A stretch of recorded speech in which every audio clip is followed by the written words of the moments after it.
Here we go.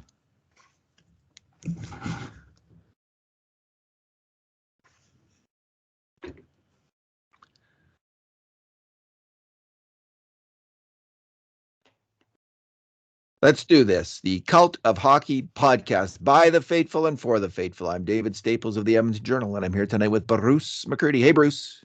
Hey, David. How you doing tonight?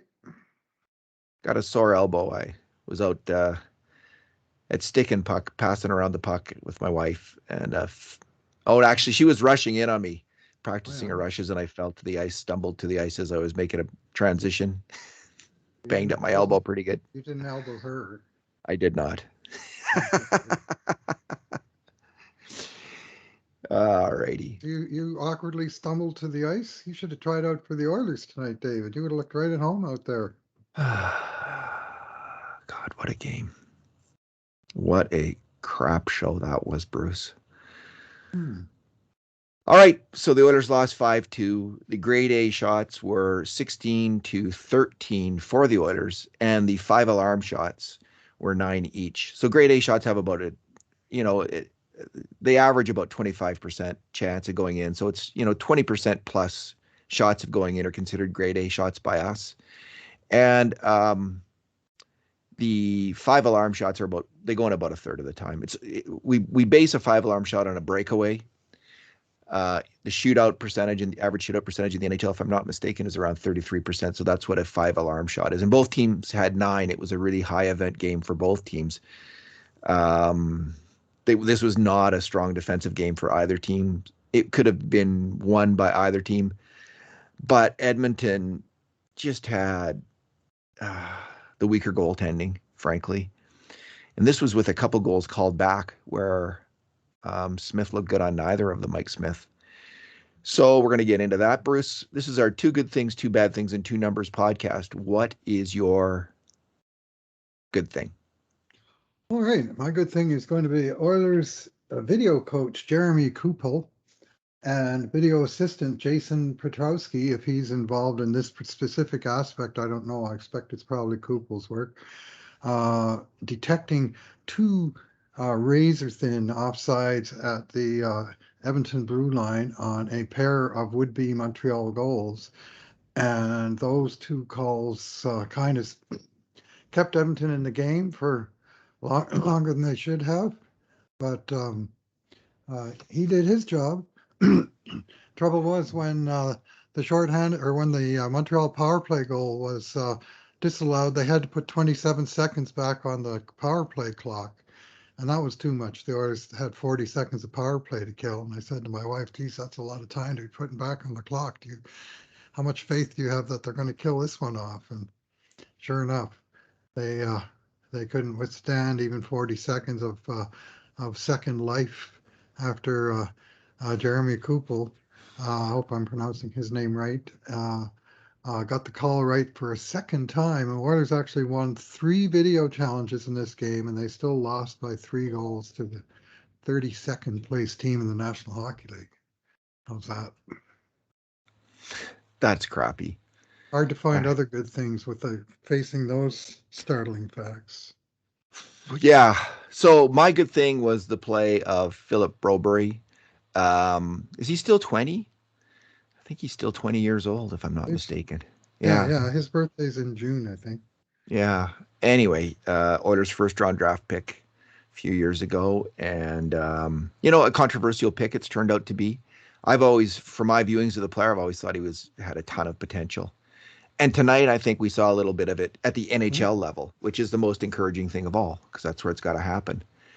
When we've watched him in lesser leagues in the NHL, he's been inconsistent. There's been some games where he's really been good and gets involved in the play and is assertive. And that's what we saw for the first time, I think, at the NHL level tonight.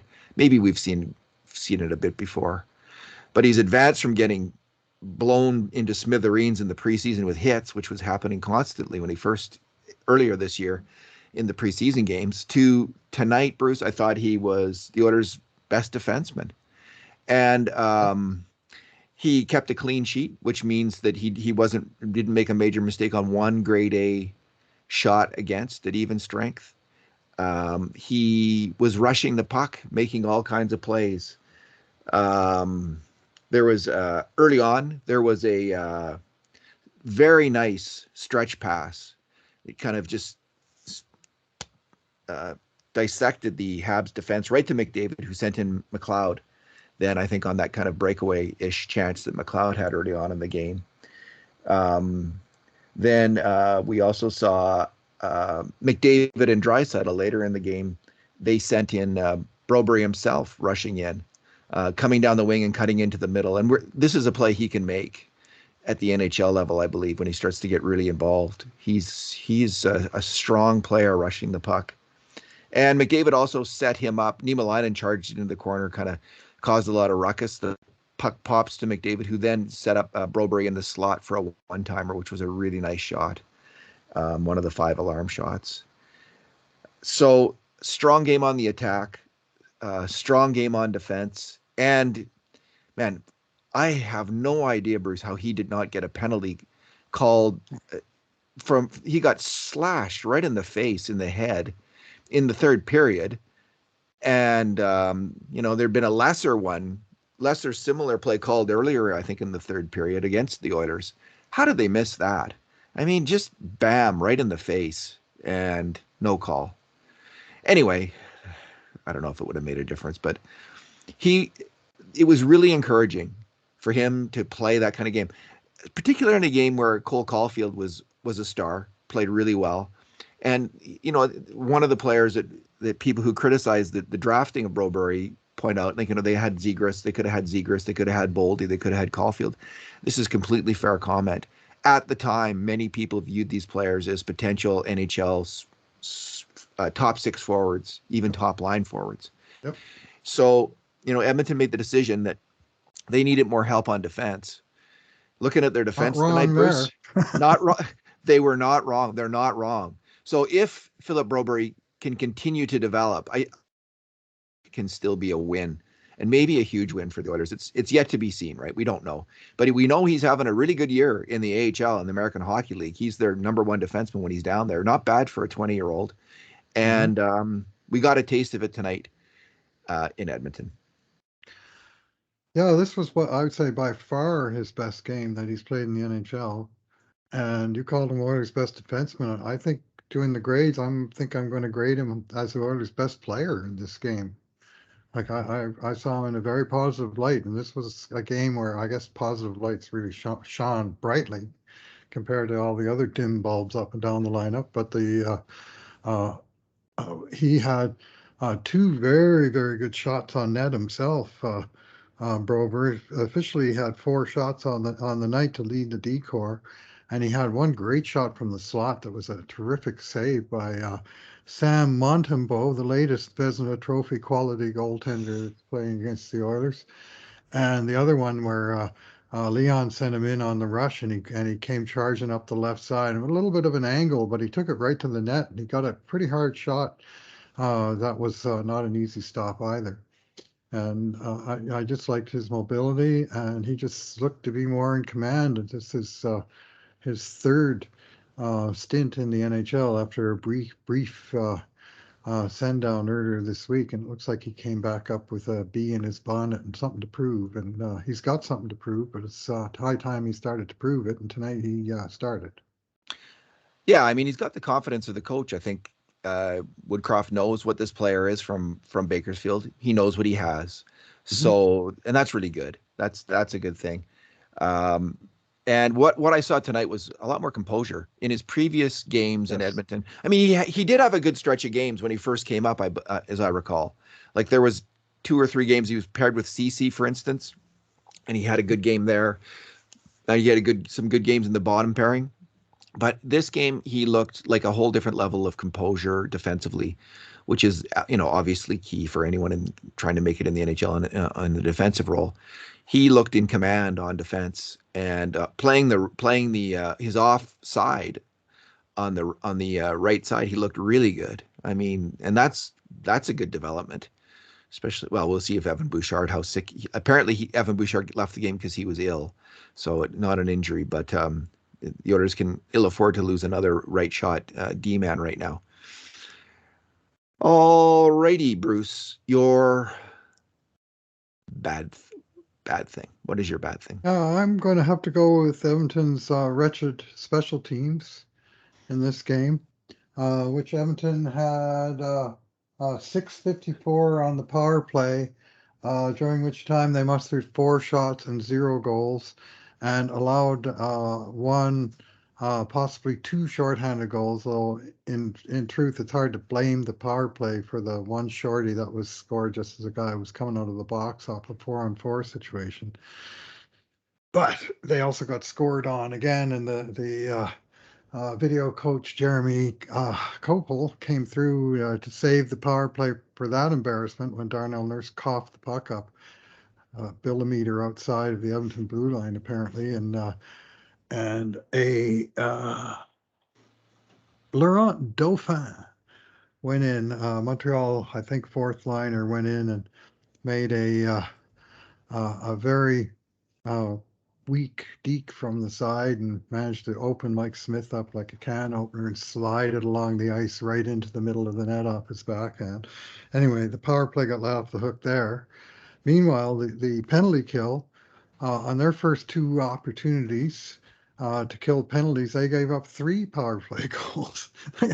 They got a second life on the one with the other video review call, and 30 seconds got put back on the clock, and 30 seconds later, the same guy that scored on him earlier got the same shot from the same place and beat the same goalie for the second time. And I tell you, I mean, this is against the Montreal power play that came into this game ranked 31st in the National Hockey League. I believe that's correct. And let me pull it up here again. Power percentage. Montreal is, yeah, 31st in the league. And they went bang, scored on their first one, bang, scored on their second one. Oh, didn't count. Oh, we got to get it back. Bang, still scored on their second one.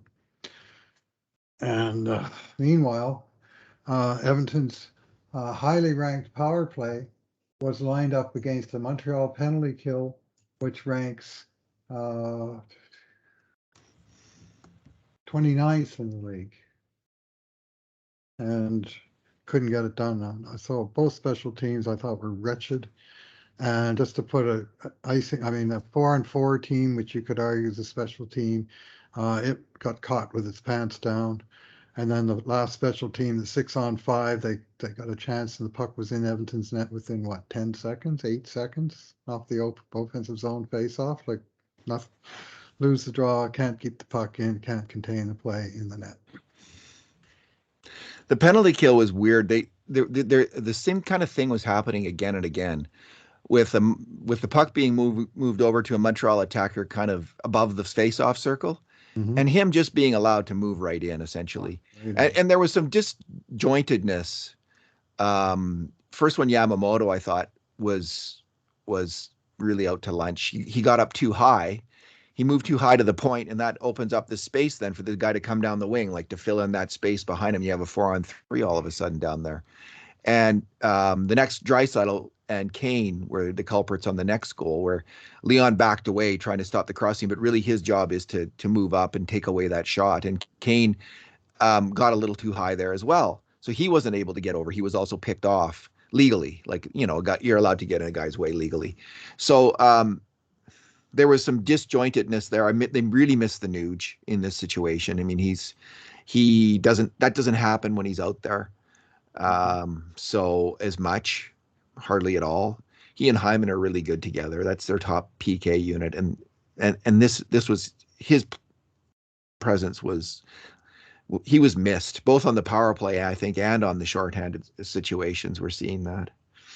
Well, Yamamoto had 2 chances to clear the puck before he got caught too high in the zone. Both times he was unable to.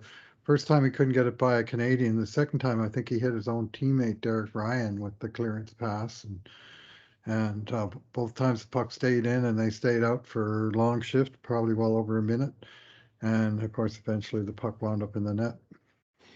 I still don't like the two shorter players on the ice together in the PK, Yamamoto and Ryan. I think it allows for passing lanes.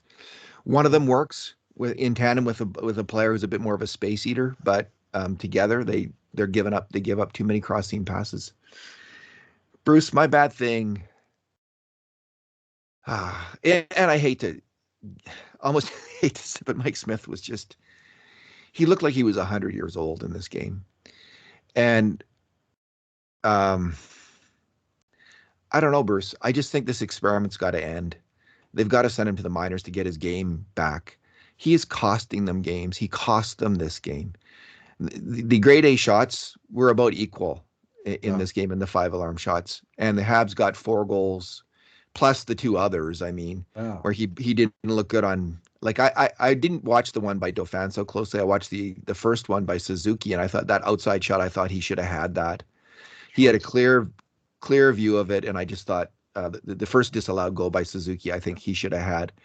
But on the goals that he did allow, we had him at fault on 2 of them. And the first one is the second power play goal, where there's just a hard outside shot, but he has a clear sight line on it. And when a goalie's sharp, he'll eat that up. He will swallow that puck and get a whistle, or he'll put it in the corner.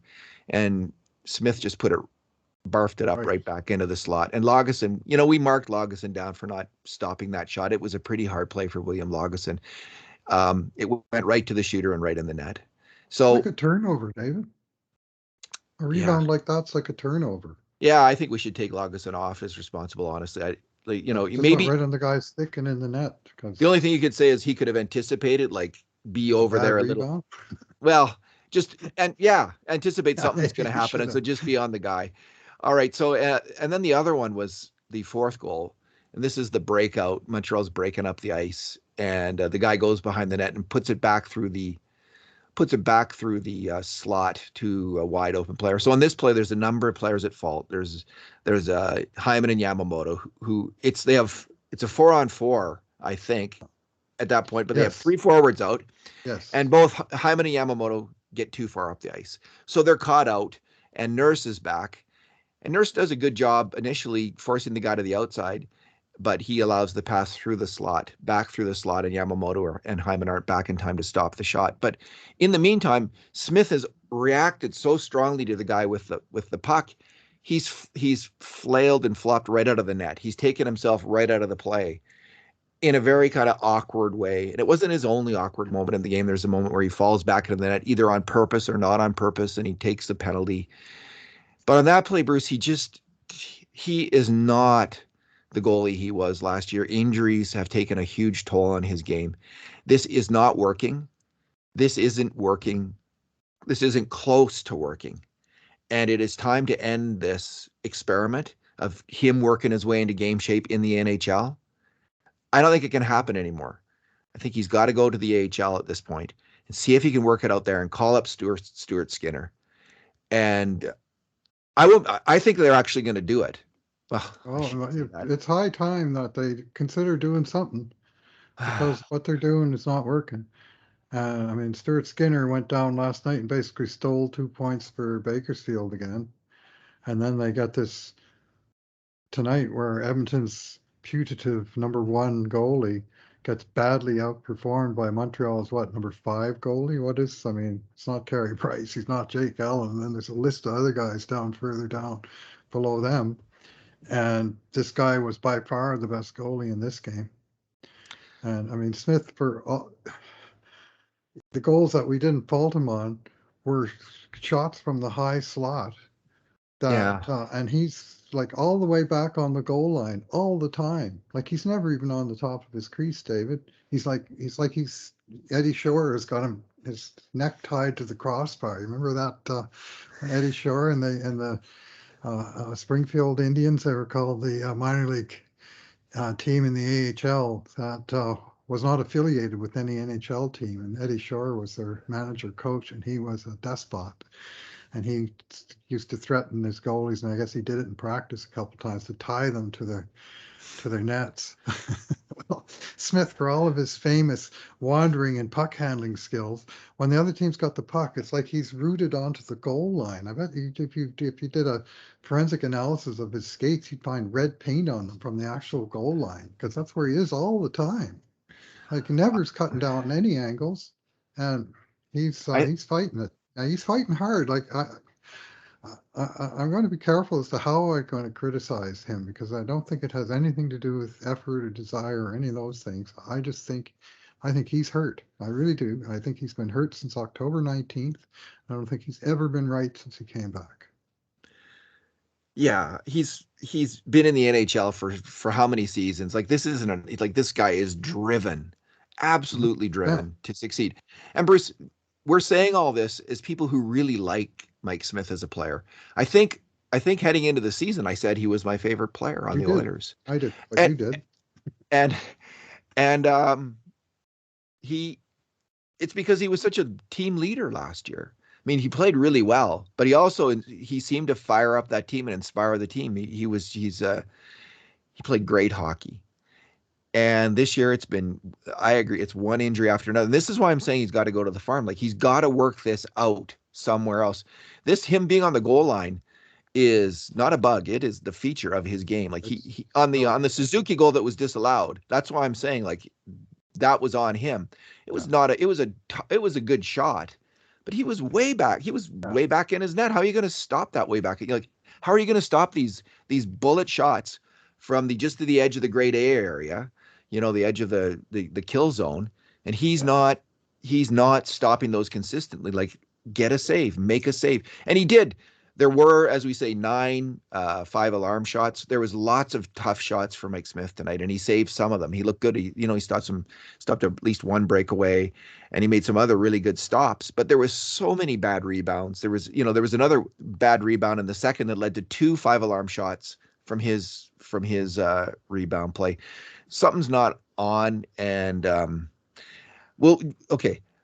I don't know what they're going to do. What do you think? Do you think they actually will take action now, Bruce? They might just call Skinner up and have three Yeah. goalies. Well, That's probably what maybe, they'll do. maybe, But but they're going to make send him room for it. down.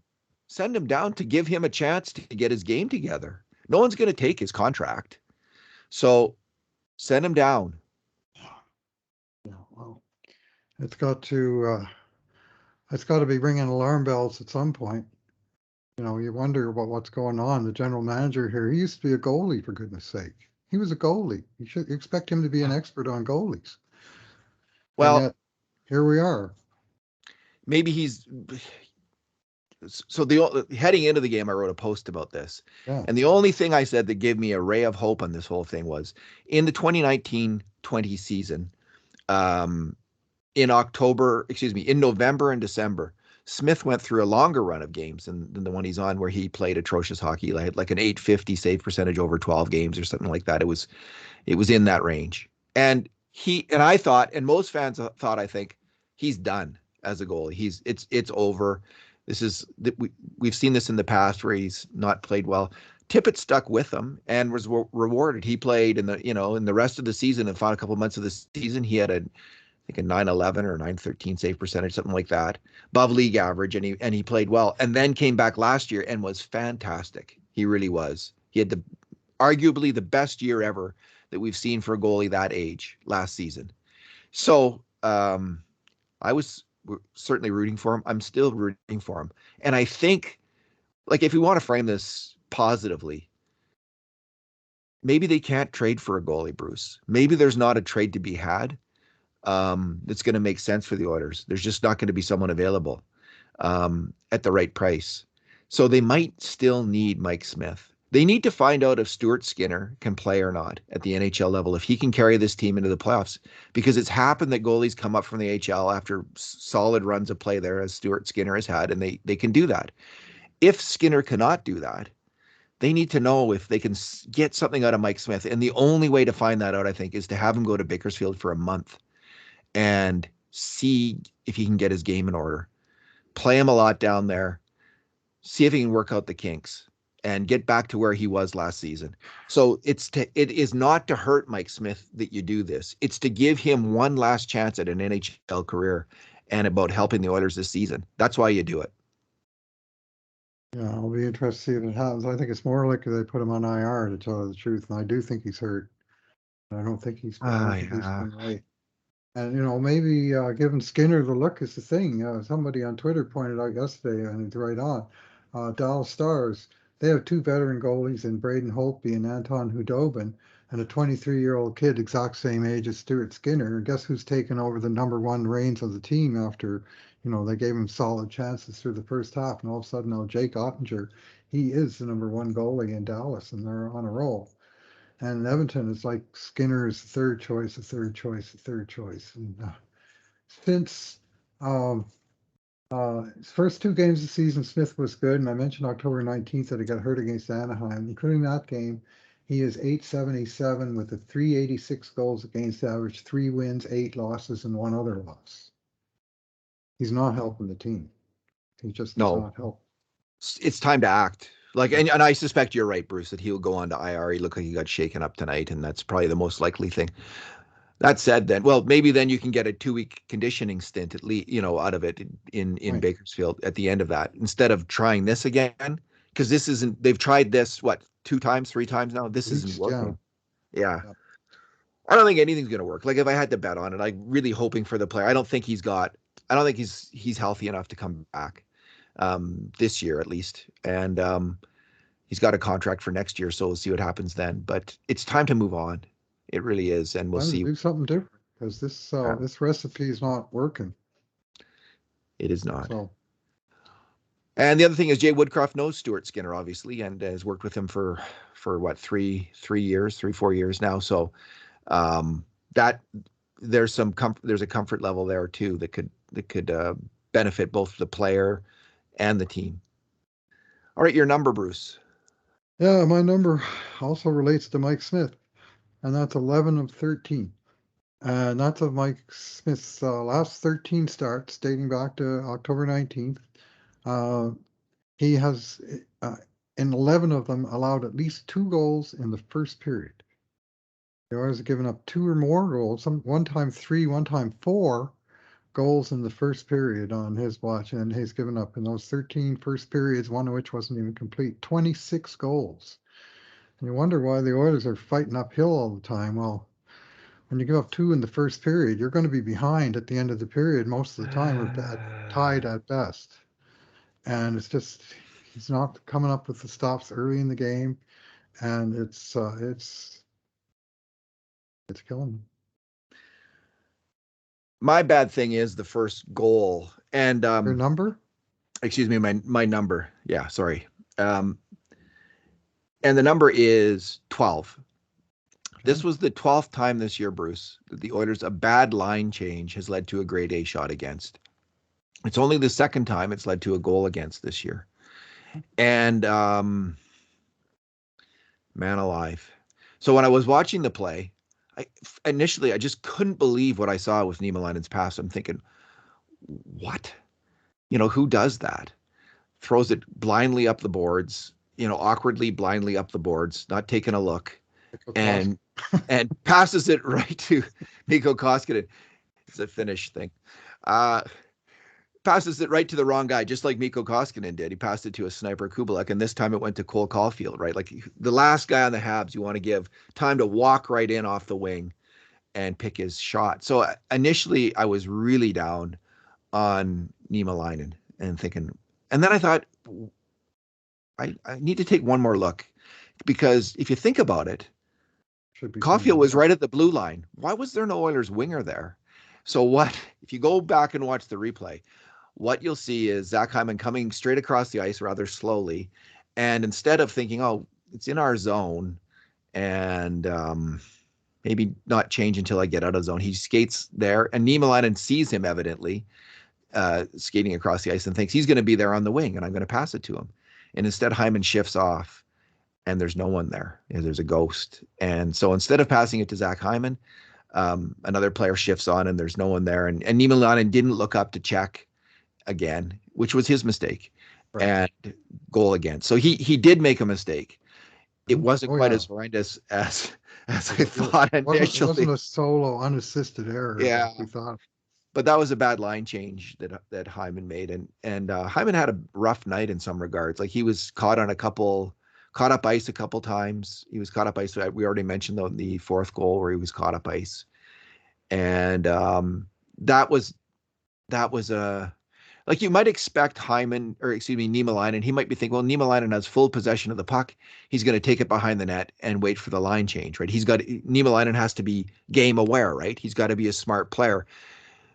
And this should allow Hyman to change off. So he might have honestly been thinking that too. And that might have been not crazy to think that as a player, right? You're expecting your teammates to kind of know who's going to be shifting on and off, and if it's time for a line change. This is what NHL players should know. So, that might be Hyman's defense on the play. Nonetheless, I'm going to call it a bad line change. Well, I'd make the argument that the same player could be charged with a bad line change on that 4-2 goal. And it was the kind of bad line change we don't assign as such where the player is coming on the ice. Usually it's the guy slacking on their way to the bench that gets our goat. But this was a case where it was 4-on-4. The power play was just about to come because, of course, the Oiler guy was coming out of the box first, and it was going to give Edmonton a power play.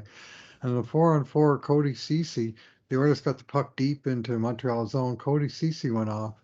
Hyman came over the boards as they were setting up for the power play. But at this point, it's still 4-on-4. They got 3 forwards, 1 defenseman.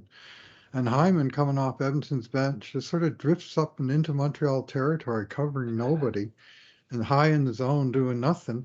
Montreal makes 1 pass, and all of a sudden it's 2-on-1. Because guess what? Montreal's got 2 forwards on the ice, and guess what? Edmonton's only got 1 defenseman. And Yeah, it was, he needs to be aware of, okay, I'm checking in for a defenseman. Maybe I should be looking around and thinking, what could happen the other way here, and let us establish possession of the puck, and then I'm out for the power play as opposed to just coasting. So kind of, I think, a brain cramp. And Hyman had a good game. He was named second star in the building. But those are 2 mighty big mistakes, and they both wound up in Edmonton's net. So he's not yeah, going to be getting a great grade from me, despite the overall pretty decent effort from the player. He just made a couple of costly mistakes. yeah. He came off the bench and skated right into the red light Red zone. light district. Yeah, I Red was light thinking the same district. thing. It was in the other Yeah, team's, past the yeah, other team's blue line this time, but yeah. that's where he was. Not Not covering able to anyone and not for any covering off lane. any passing lanes. Yeah, that's what bad defending is in the NHL. That's the epitome of it. And Yanni Pitkanen was famous for that, and we've seen it from other players. Not generally from Zach Hyman. He's a pretty No, smart hockey player and is yeah, pretty smart no, defensive. I got no real beefs with Hyman, but tonight he made mistakes and I wound up in Edmonton's net. All right, who's next, Bruce? What do we got next? We got a makeup game in Calgary on Monday, just at the time when the schedule maker had originally thought Edmonton needs a break here. We're giving 3 days off, and then they'll carry on with their homestand next Wednesday. Well, now we got to go down to Calgary on Monday, and honestly, this feels like a 12-game road trip. It really does. Like this is the 3rd time in a row that the Oilers have played a single 1 game at home and then immediately had to travel to another city to play their next game or games. And it's like they've never had any practice time, or they've much downtime or home time. And it sounds like I'm making excuses. It's just facts. This schedule is vicious. And I almost dropped another word in there. This schedule is vicious, and it's catching up with them. And the team, I mean, I'm going to point some of the finger at Ken Holland. You need a deep team to be able to survive that. And of course, the injury bug is not helping at all. But the fact is that most nights the Oilers go out there and they got 7 or 8 forwards that the coach trusts to play, and they wind up playing. Zach Hyman tonight, he played another 24 minutes. That's like his 3rd or 4th game lately where he's played Call 24, 25, 26 minutes, and he's starting to make mistakes. Go figure. call up Holloway. Call up Skinner. Like tonight. Maybe it's happened since we've been on doing this podcast. Call up those 2 guys. Blunders are playing right now, so probably wait till that's over. Maybe tomorrow. Yeah, call them up. Get them here. Flying to Calgary. I think Holloway's from Calgary, isn't he? And let's see what they got. Let's see what they got. I think you can start Koskinen against Calgary. Absolutely. Yeah, he's been playing well, but then the game after, like whatever comes next, go with Skinner. All right, Bruce, we'll see what happens. We'll see what Koskinen's happens. 7-0-2 in his last 9. Smith's lost his last 4 in a row. Yeah. Just bottom line. Yeah. So So you got to change it up, and Costin is not the item that needs changing at this point in time. Indeed. All right, maybe they're going to make a trade. Maybe if they are going to get a goalie or a D-man and like a D-man to help out, maybe this is the moment when they pull the trigger on that. We'll see. Thanks for talking tonight, Bruce. All right, thanks for listening, everyone. And in the meantime, and in between times, this has been another edition of the Cult of Hockey podcast.